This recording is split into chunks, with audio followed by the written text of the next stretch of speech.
ನಾವೊಂದು ಕಾರ್ ತಗೊಂಡಿರೋದು second hand car ಆದರೂ ಕೂಡ ನಮ್ಮಂಥ ಮಿಡಲ್ ಕ್ಲಾಸ್ ಅವರಿಗೆ ಎಷ್ಟೋ ವರ್ಷದ ಕನಸಾಗಿರುತ್ತೆ ಒಂದು ಕಾರ್ ತಗೋಬೇಕು ಅನ್ನೋದು.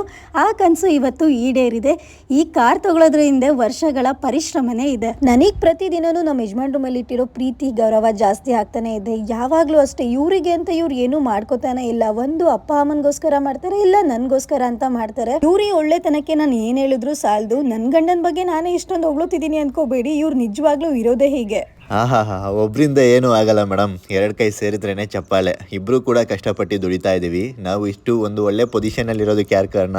ಅಪ್ಪ ಅಮ್ಮ ನಮ್ಮನ್ನು ಇಷ್ಟು ಚೆನ್ನಾಗಿ ಓದಿಸಿರೋದಕ್ಕೆ ಏನೋ ಒಂದು ಕೆಲಸ ಮಾಡ್ತಾ ಇರೋದು. ಅವರೇ ನಮಗೆ ಓದಿಸಿಲ್ಲ ಅಂದಿದ್ರೆ ಸೊ ಅವರನ್ನು ಖುಷಿಯಾಗಿ ನೋಡ್ಕೊಳ್ಳೋದು ಈ ಸಂದರ್ಭದಲ್ಲಿ ನಮಗೆಲ್ಲ ಜವಾಬ್ದಾರಿ ಅಷ್ಟೇ. ಅದನ್ನು ನೆರವೇರಿಸ್ತಿದ್ದೀನಿ. ಎಲ್ಲರ ಮಕ್ಕಳು ಜವಾಬ್ದಾರಿನೂ ಕೂಡ. ಜೀವನದಲ್ಲಿ ನಾವು ಎಷ್ಟೇ ಬದಲಾದರೂ ನಾವು ಇಷ್ಟಪಡೋರ ಮೇಲೆ ಇಟ್ಟಿರೋ ಪ್ರೀತಿ ಯಾವತ್ತೂ ಕೂಡ ಬದಲಾಗಬಾರ್ದು.